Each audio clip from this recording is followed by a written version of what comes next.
जय गुरुदेव। और दोस्तों, मेरे चैनल सिद्ध सावर मंत्र में आपका एक बार फिर से हार्दिक स्वागत है। और देखिए, आज मैं आपके लिए एक वस्तु होती है दक्षिणावर्ती शंख, उसकी कुछ महिमा को बता रहा हूँ मैं। ठीक है, देखिए, वैसे तो आर्थिक पारिवारिक उन्नति के लिए कई प्रकार की चीज़ें होती हैं और जो कि वास्तव में दुर्लभ हैं, जैसे सियार सिंगी होती है, हत्था जोड़ी, एकाक्षी नारियल होता है, श्वेतार गणपति होते हैं। और उसी तरीके से दक्षिणावर्ती शंख की भी महिमा मैं आपको बताने वाला हूँ। खैर, ये तो जो मैंने आपको अभी ऊपर बताई हैं, ये वस्तुएं तो काफ़ी ज़्यादा दुर्लभ हैं, लेकिन दक्षिणावर्ती शंख समुद्र से निकलता है तो अक्सर मिल ही जाता है। ये तो मार्केट में भी उपलब्ध होता है, लेकिन जो मार्केट में होता है वो शंख नॉर्मल शंख की तरह ही होता है। उसको प्राण प्रतिष्ठा युक्त किया जाता है, मंत्र सिद्ध और चैतन्य करने के बाद ही वो प्रभावशाली होता है। और ऐसा शंख अगर किसी को चाहिए तो फिर वो व्हाट्सएप में मुझे मैसेज कर सकता है और शंख उसको प्रोवाइड करवा दिया जाएगा। तो देखिए, मैं आपको इस शंख के बारे में बताने वाला हूँ। वैसे तो ये शंख भी समुद्र में ही पैदा होता है, समुद्र से ही निकलता है। ठीक है, लक्ष्मी जी समुद्र से ही निकली हैं। तो इस तरीके से एक ही पिता की संतान है ये। समुद्र से ही लक्ष्मी जी निकली हैं और समुद्र से ही दक्षिणावर्ती शंख। ठीक है, तो इसलिए दक्षिणावर्ती शंख जो है माता भगवती का एक तरीके से लघु भ्राता ही कहा जाता है।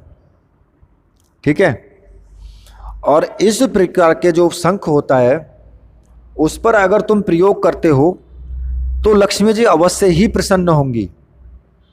जीवन में किसी भी प्रकार का कोई भी अभाव नहीं रहता है। यह जो शंख होता है, दक्षिणावर्ती शंख होता है, ये लक्ष्मी जी का दूसरा स्वरूप है। और जिस गृहस्थ व्यक्ति के घर में ये शंख होता है तो वास्तविकता है उस घर में कभी भी किसी भी प्रकार की कोई आर्थिक तंगी नहीं होती है, हो ही नहीं सकती है, क्योंकि लक्ष्मी जी का ऑटोमेटिक ही वहाँ पर निवास होता है जिस घर में ये दक्षिणावर्ती शंख होता है।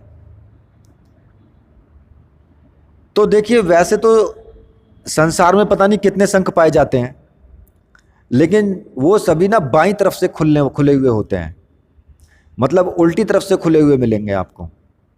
लेकिन जो सीधी तरफ से खुला हुआ मिलेगा, जो दक्षिण की साइड से खुला हुआ मिलता है ना, सीधे हाथ की तरफ से, वो शंख दक्षिणावर्ती शंख होता है।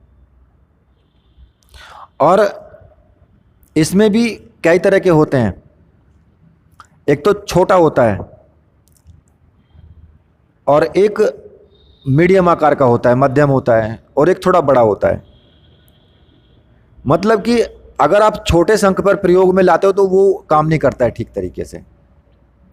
आपको हमेशा मध्यम प्रकार का जो शंख है उसको ही काम में लेना है। मतलब कि उसमें मतलब 250 ग्राम से ज़्यादा पानी उसके अंदर आ जाना चाहिए, इतना बड़ा हो। और इतने बड़े का कम से कम आधा किलो वेट तो होता ही होता है। और ये जब समुद्र से निकलता है तो ये निर्मल होता है बस। लेकिन ये जो पूर्ण प्रभाव युक्त होता है, जब इसकी मंत्र सिद्ध प्राण प्रतिष्ठा की जाती है, इसको चैतन्य किया जाता है, तब ही ये पूर्ण प्रभावशाली होता है। वैसे भी इसको अगर आप एक तरीके से देखा जाए तो आयुर्वेद की दृष्टि से भी काफ़ी ज़्यादा महत्वपूर्ण है ये शंख। कोई भी एक बड़ा शंख हो, उसमें तुम रात को सोते समय पानी भर के रख दो, और जब सुबह उठो तो उस पानी को भरी हुई बाल्टी में मिला करके स्नान करो, तो तुम देखोगे कि कुछ ही दिन में जो चर्म रोग होते हैं वो स्वतः समाप्त हो जाएंगे, आपका शरीर निर्मल हो जाएगा। ठीक है।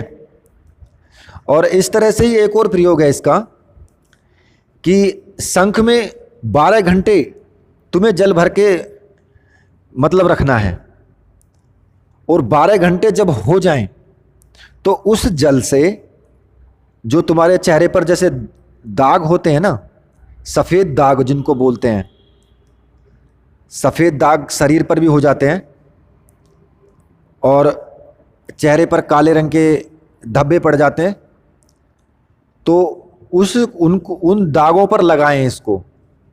इसका जो पानी होगा जो 12 घंटे तक पहले उसमें शंख के अंदर भरा हुआ रहना चाहिए, मतलब कि शाम को भर दें और सुबह के टाइम फिर उसको प्रयोग में लाएं।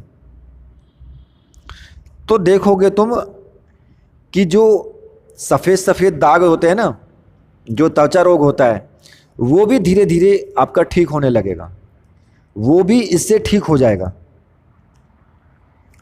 लेकिन जो शंख हो वो मंत्र सिद्ध प्राण प्रतिष्ठा युक्त तो होना चाहिए, तभी वो फायदेमंद होता है।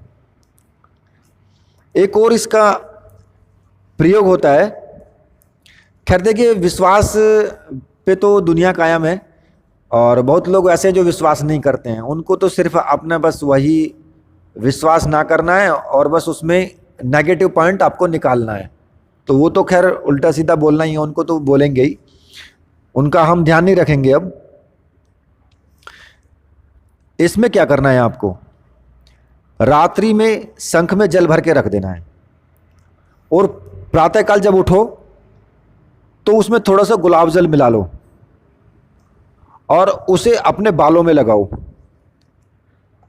तो धीरे धीरे तुम देखोगे कि जो भी तुम्हारे सफ़ेद रंग के बाल सर में आ जाते हैं जैसे, वो बाल धीरे धीरे काले हो जाएंगे और पूर्ण रूप से स्थायी रूप से काले हो जाएंगे। ठीक है। अब कुछ लोग कहेंगे कि गुरुजी दाढ़ी पर या फिर भौं पर जो काले बाल सफ़ेद बाल आ जाते हैं उस पर भी लगा लें क्या, उस पर भी काम करेगा? तो पता है मैं क्या कहूँगा, मैं कहूँगा कि लगा सकते हो, और जब लगाओगे कुछ दिन ना तो फिर महसूस भी करना। ठीक है। अब जैसे किसी की पेट में या आंतों में सूजन हो या जख्म हो, तो उस 12 घंटे रखे हुए शंख में जल का और उसका सेवन करें तो वो आंतों के जख्म भी धीरे धीरे खत्म हो जाते हैं। ठीक है। और अगर किसी को जैसे चश्मा लगा हुआ होता है, आंखें कमज़ोर हो जाती हैं, तो उसमें क्या करना है, जल वही रात में भर के रखें और सुबह के टाइम यूज़ करना है, 12 घंटे तक रखा हुआ रहना चाहिए, और दूसरे जल में मिला करके सुबह सुबह आँखों को धोएं उससे। तो आप देखेंगे कुछ ही दिनों में आपकी आंखें निरोग, स्वस्थ और तंदुरुस्त हो जाएंगी, और यहाँ तक कि जो लगा हुआ चश्मा होता है वो भी उतर जाएगा। ठीक है। तो ये आयुर्वेद की दृष्टि से भी काफ़ी महत्वपूर्ण है और धार्मिक दृष्टि से भी। प्रातःकाल जब उठो तो शंख में से थोड़ा सा जल लेकर बाल्टी में भरे हुए पानी में मिला लें, और जो मिला करके स्नान करेगा तो वास्तव में ही शरीर भी अच्छा रहेगा। और जहाँ पर भी इस शंख को रखोगे, मान लिया आप कारखाने में रखते हो, अपनी फैक्ट्री में रखते हो या घर में रखते हो, तो वहाँ से दरिद्रता स्वयं ही खत्म हो जाती है और आर्थिक उन्नति होने लगती है। इस शंख को विशेष रूप से दारिद्र्य निवारक भी कहा गया है। ठीक है। ये जहाँ रहेगा वास्तव में ही ये बहुत ही शुभकारी होता है और लक्ष्मी की वहाँ पर कोई कमी नहीं होती। ठीक है। इस शंख पर कई तरह के अनुष्ठान भी किए जाते हैं, जैसे कि वशीकरण का भी अनुष्ठान इस शंख पर किया जाता है, और लक्ष्मी जी की प्राप्ति के लिए भी इस शंख पर प्रयोग होते हैं। तो वो प्रयोग मैं आपको दूसरी वीडियो में मैं आपको बताऊंगा। मैंने इस वीडियो में आपको दक्षिणावर्ती शंख के बारे में कुछ थोड़ी सी बातें आपको बता दी हैं, कि ये शंख किस प्रकार का होता है, क्या इससे हो सकता है। इससे बहुत कुछ लाभ होते हैं जो कि मैं भी आपको नहीं बता सकता। ठीक है, जब आप शंख को रखोगे घर में तो वास्तव में ही आपको नज़र आ जाएगा, सब कुछ नज़र आएगा फिर आपको। तो जिन भाइयों को वीडियो अच्छी लगी है वो वीडियो को लाइक कीजिए, चैनल को सब्सक्राइब कीजिए और मेरे साथ बोलिए वीर बजरंगबली हनुमान जी महाराज की जय। बोलिए मेरे परमहंस गुरुदेव की जय।